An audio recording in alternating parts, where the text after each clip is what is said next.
Kepala Bagian Tata Usaha dan Protokol Kemenkominfo Happy Endah Palupi mengakui menerima uang 500 juta rupiah per bulan dari Dirut Bakti Kominfo Anang Ahmad Latif. Johnny G. Plate sendiri membantahnya. Sementara itu tenaga ahli Menkominfo Walbertus Natalius Wisang memberikan keterangan yang berbeda dari berita acara pemeriksaan. Sehingga ia pun dijemput paksa oleh penyidik Kejaksaan Agung. Dan untuk mengulas lengkapnya kami sudah bergabung bersama Koordinator Masyarakat Anti Korupsi Indonesia Bang Boyamin Saiman. Selamat sore Bang Boy. Sore, David. Bang Boy, kalau kita melihat tadi kesaksian Happy Endah Palupi ini bahwa beberapa kali ternyata ditransfer 500 juta. Apakah modus-modus pemberian uang melalui sekretaris pribadi atau orang kepercayaan ini memang biasa dilakukan, Bang? Ya, pasti. Mereka kan mencoba nanti kira-kira sudah punya bayangan. Suatu saat kalau ketangkap akan nggak ngaku karena yang menerima orang lain.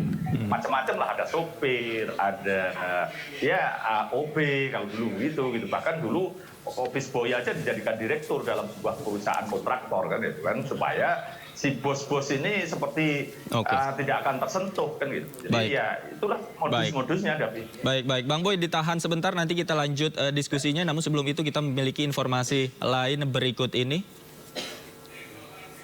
Pemirsa, baru saja kita saksikan konferensi pers tim pemenangan nasional Ganjar Pranowo yang baru saja selesai menggelar rapat koordinasi. Dan kita lanjutkan diskusi kita bersama dengan Bang Boy terkait korupsi BTS 4G Kominfo. Bang Boy, tadi jika saya tanyakan bahwa modus-modus dengan orang kepercayaan itu sudah dilakukan dan ternyata tidak sekali, berkali-kali. Sebenarnya menurut Anda ini yang bersangkutan yang menerima uang tersebut tahu tidak sih tujuan menerima uang tersebut itu untuk apa?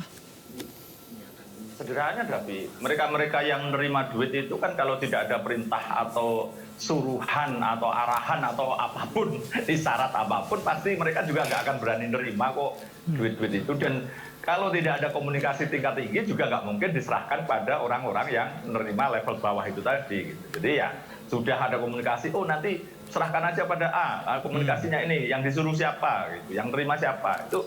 Dan kemarin dalam kasus BTS pun bagaimana dana itu diserahkan memang oleh karyawan-karyawan level bawah yang saya pernah bongkar itu duit yang kardus isi dolar itu sampai dihitung orangnya pusing, itu gambarnya, fotonya kan ada pernah saya publikasikan. Dan bahkan agak terhina juga saya ketika rupiahnya cuma dibungkus tas kresek aja gitu. Kalau dolarnya dibungkus bagus gitu. Jadi itu yang membawa itu level-level bawah semua itu yang menerima segala macam. Tapi ujungnya itu adalah pada para bos-bosnya juga. Karena kemudian nanti duit itu yang tadi dolar-dolar itu dibelikan saham dan lain sebagainya. Nah itu kan konstruksi-konstruksi itu kan tidak mungkin orang-orang bawahan ini. Pernah saya menerima dalam kasus lain itu seorang PNS yang disuruh mundur untuk dijadikan nama sebuah pembelian sebuah rumah harga 40 miliar di Kemang oleh bosnya gitu. Jadi level-level kayak begitu sampai suatu saat nanti saya berpikir mudah-mudahan yang bersangkutan itu meninggal, jadi hak warisnya itu jatuh ke ahli waris rumah 40 miliar tadi gitu. Tapi ya ini kan pasti ada perjanjian-perjanjian yang lain yang untuk istilahnya itu underlying atau untuk melindungi atau membentengi, ada perjanjian pengakuan utang. Jadi kalau si pembawa uang atau pembawa sertifikat tanah tadi kabur, tinggal digugat pengakuan utang misalnya. Jadi macam-macam melapisnya. Jadi ini sudah kalau kita bicara film mafia ya sudah, kita nampaknya sudah menuju film-film mafia yang model berlapis gitu.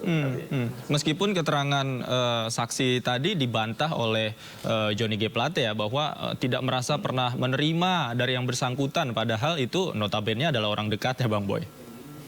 Ya selalu begitu, memang seseorang yang kira-kira punya gambaran yang bos begitu atau orang yang menerima yang level memang yang berkepentingan itu nanti justru akan dipakai jurus pamungkas bahwa dia tidak mengakui menerima gitu. Tapi buktinya yang tenaga ahli gara-gara dia mencabut kesaksiannya kan kemudian ditangkap gitu. Karena apa?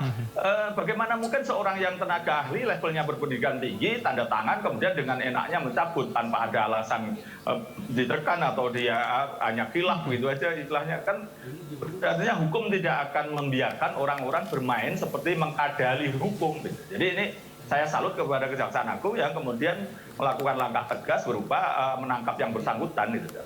Oke, artinya memang meskipun mencabut keterangan merupakan hak saksi, tapi dalam konteks ini tidak bisa dilepaskan bahwa yang bersangkutan ini mencabut karena alasan-alasan tertentu, Bang Boy. Iya, Makanya hakim kan tanya, apa kamu sekarang nyabut kan gitu. Meskipun saksi dan tersangka bahkan itu boleh hak ingkar, hak tidak memberikan keterangan, diam pun boleh gitu, tidak jawab pun boleh gitu. Tapi kan ada bukti lain, keterangan lain, saksi lain yang itu pada posisi memang uang ini ada mengalir. Gitu. Jadi kalau bahasa hakim yang senior itu, dia akan lebih percaya kepada omongan yang orang yang di bawah. Gitu. Karena orang yang di bawah ini kan tingkat di perintahnya kan pasti patuh gitu kan, dan lebih dipercaya, lebih jujur gitu. Jadi istilahnya begitu. Maka kemudian kalau yang level-level atas itu berbelit-belit atau mengaku tidak, itu biasanya akan memilih harus diterima keterangannya siapa. Maka hakim yang senior yang berpengalaman pasti kemudian menerima yang level-level bawah ini karena mereka pasti jujur, nggak mungkin macam-macam.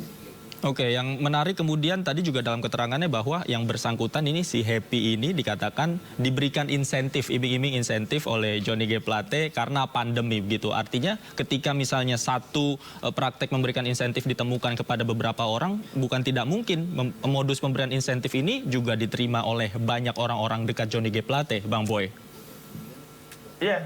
Ya sebenarnya pesuruh-pesuruh itu kadang-kadang ada beberapa yang bahkan dikasih uang uang bagian gitu.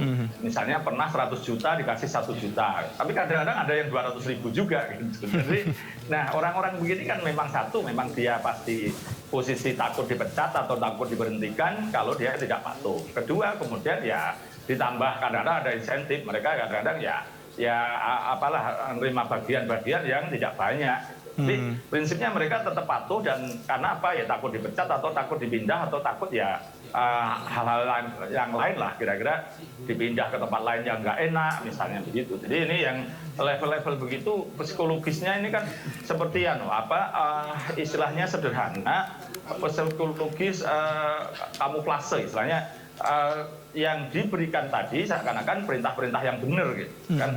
Tapi sebenarnya si para ajudan atau orang sopir atau OB itu tahu sebenarnya mana ada duit kok diserahkan tunai. Kalau benar kan ya mesti transfer kan gitu.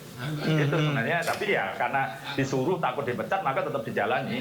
Dan kadang-kadang iming-iming insentif atau dapat bagian atau nanti akan diberi hadiah liburan itu kan kadang-kadang ya itu sekedar bunga-bunga lah, bonus saja. Tapi yang sederhana paling gampang ya karena takut dipecat, takut diberhentikan itu Dapu. Oke, artinya mereka menerima uang ini lebih kepada karena takut dipecat, bukan karena mungkin kurang sejahtera karena posisinya di dalam kementerian, seperti itu.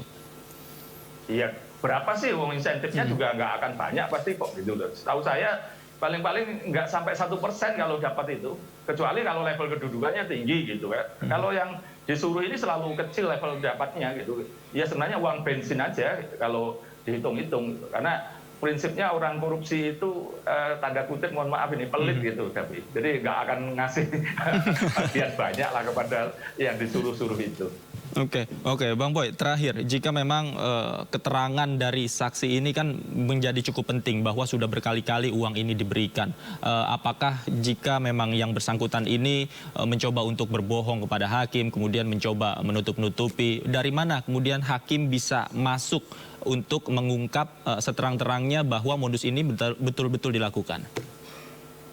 Ya, seperti saya tadi katakan bahwa rangkaian ini hakim senior itu pasti punya cara, punya trik atau punya strategi untuk bongkar. Dan beberapa kemarin misalnya dalam kasus yang seseorang pengusaha kemudian dia tidak ngaku memberikan kemana-mana, terus kemudian jaksa memberi clue kepada hakim, tanya aja Pak perannya Yus Rizky apa, baru hakimnya itu terus sampai keluar kalimat yang agak umpatan dari hakim, pengkong kalian ini kan gitu. Jadi Pak Faselendi ini kan hakim yang senior yang sebenarnya sudah malang melintang. Biasa mereka dulu zaman-zaman masih awal-awal atau ya di hakim zaman masih dalam rangka mencari pengalaman itu kan biasanya dengan pencuri-pencuri gitu kan, dengan pencopet-pencopet. Nah, itu mereka itu kan lebih ahli kalau soal ngeles gitu. Tapi justru hakim-hakim ini sudah pengalaman panjang bagaimana membongkar pencopet supaya ngaku, pencuri supaya ngaku.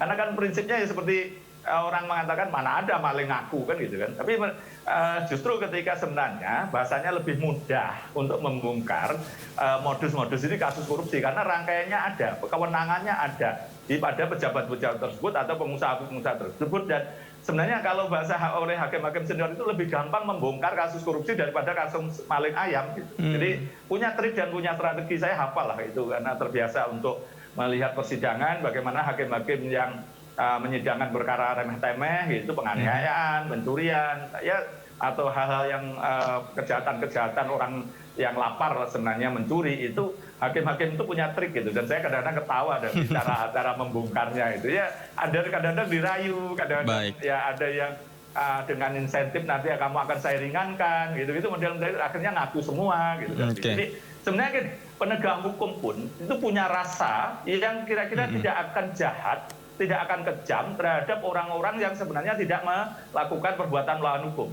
Di kasus ini KPK dan Kejaksaan Agung itu kalau orang ini tidak kebablasan, itu juga tidak akan dijadikan tersangka sebenarnya. Rata-rata yang dijadikan tersangka itu sudah kebablasan melewati batas sehingga kemudian ini dibawa ke proses pengadilan dan hakim pun tahu untuk itu. Jadi makanya kadang-kadang kalau kita rajin menonton sidang dengan cermat, itu kita bisa melihat mencermati, David. Masih.